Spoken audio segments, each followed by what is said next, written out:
So I tried starting it up, engaged the PTO, and it's stuck on clutch side. So I'm not sure if it worked. It might have, but I'm going to go in here anyways, see if we need a little maintenance done. I'm pretty sure this is the dry side because over there has the fill. But online I've seen this as the fill side, and then that's the mechanical side. So this might just be a different winch altogether. But anyways, I'm gonna bust these out, bunch of 15 mils. And then what Aaron was telling me is these three, well, you can take one of your, or three of your bolts out, clean these holes out, and then you can thread them in and it'll push the plate out. So I'm gonna try it, see if we can't get in there and check out what's going on.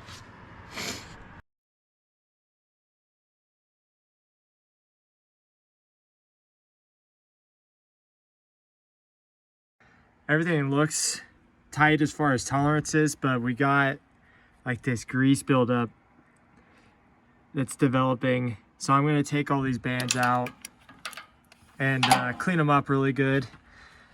For some reason, it keeps happening. I mean, when I first tore it open from the guy I bought it from, it was all grease in there too. So maybe they just need to be taken out and cleaned, but I hope there isn't like a brake leak. I haven't seen this line leaking or this piston here. I hope the one that pushes open the brake isn't leaking either. It's hard to tell because they have the pump over here, so you gotta pump that, and if you don't have two guys on it, you can't really pump it and then look over here for leaks. I do have one band, the brake off. It's got some grease. It's not a ton on this one, but there's definitely some. So yeah, we're gonna keep tearing into it, and I'll video along the way. Yep, so we got the outer belt off. Working on the inner ones now. I got the first one out. As you can see, it's got like I set it down, it's got like this grease crap all over it. It's butted up. That other one, the inside belt's got it. I don't know what this is, this leakage up here. I'm gonna check it out. I don't think that's actually leaking. I think it might be something to do with this bearing, or this, if there's a seal behind it. So I'm gonna keep digging and spraying and checking things out. I don't know necessarily how I'm gonna get the grease off of this. I got a bunch of brake cleaner, but I don't know if that's actually gonna get it all off. I'll have to try a couple things. So we're going to have to add something to it. Well guys, I've been cleaning on this thing forever. As you saw in that little clip I just took, I had the belts in a fire. I got them a little hot. I got this one hot. It kind of started to delaminate. I hope it holds. That's with a brake anyways.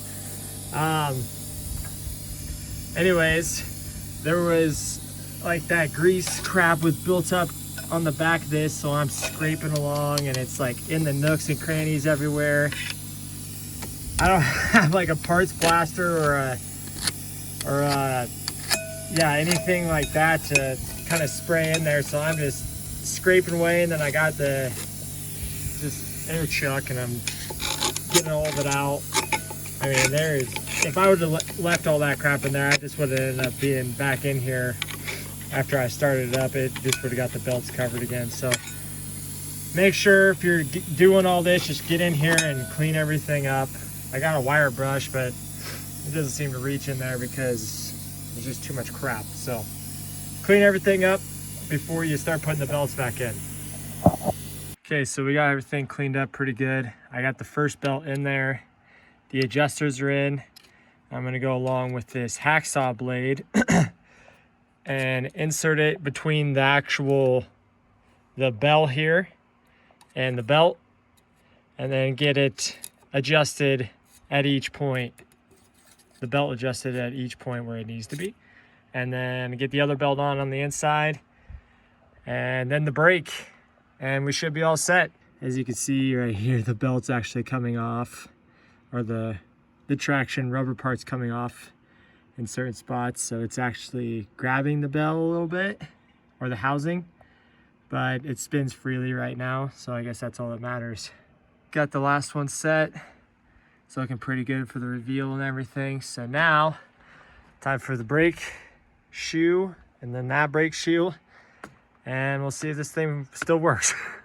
When putting this outer brake on, don't forget your pin up here. Connects into the whole damn thing. That's probably the worst part, is getting that last brake on and getting the spring and everything. Take this bottom part, screw it out a little bit so you can get the top piston in. Yeah, other than that, it's a pretty straightforward process. Just takes a bit. It's time consuming, but hopefully we don't have any leaks in there. I haven't seen anything, so if so, I guess we'll have to tear into it and find that leak, because we gotta get this baby going. We got some logs to pull. Let's get this cover on and see if she works.